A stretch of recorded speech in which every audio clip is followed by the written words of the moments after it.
can anyone say where he is? I mean, I don't understand. This is all pure speculation.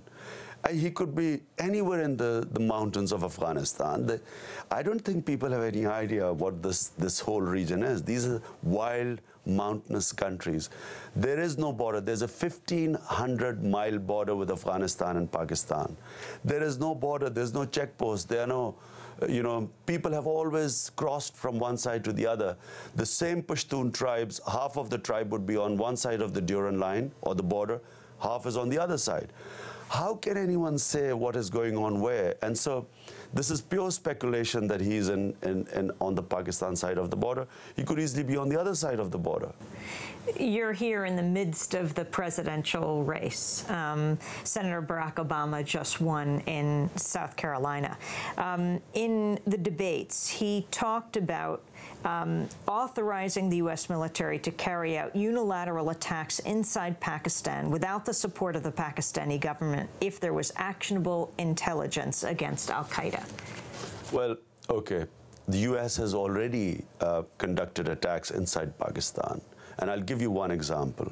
They attacked this place where they thought some Taliban commander was hiding, a seminary, a madrasa. They ended up killing 83 people in this bomb attack in Bajaur. Out of those 83, 60 were children below the age of 18. As a result of that attack, there was an immediate suicide bombing. A bomber walked into a camp, Pakistan military camp, killed 50 soldiers.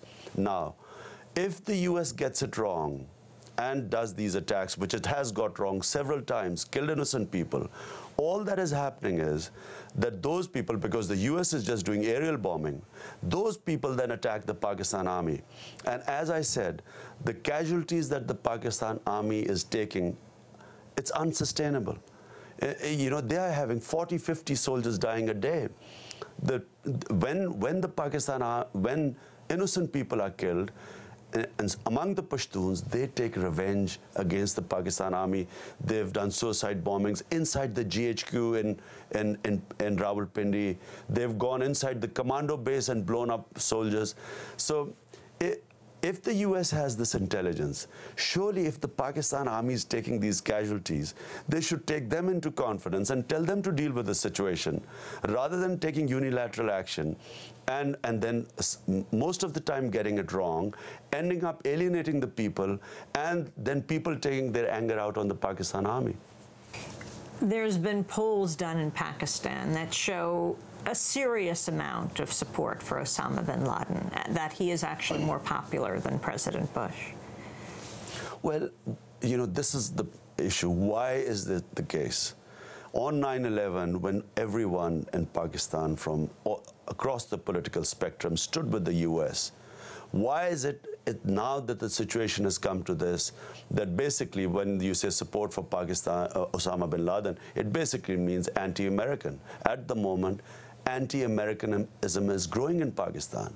This should be, carefully tackled. It's not a black and white thing that you are with us or against us.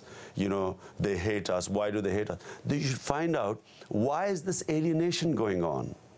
And if all the root causes are explored, one of them would be that the country is backing an unpopular military dictator against the people of Pakistan, against the democratic forces in Pakistan. And all those people who are turning against Musharraf are also turning against the U.S. I mean, hasn't Pakistan, the ISI, the intelligence services been working closely with the Taliban, shoring them up, building them up in Afghanistan for many years?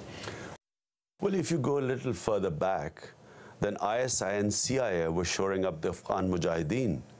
In fact, they trained the Afghan Mujahideen.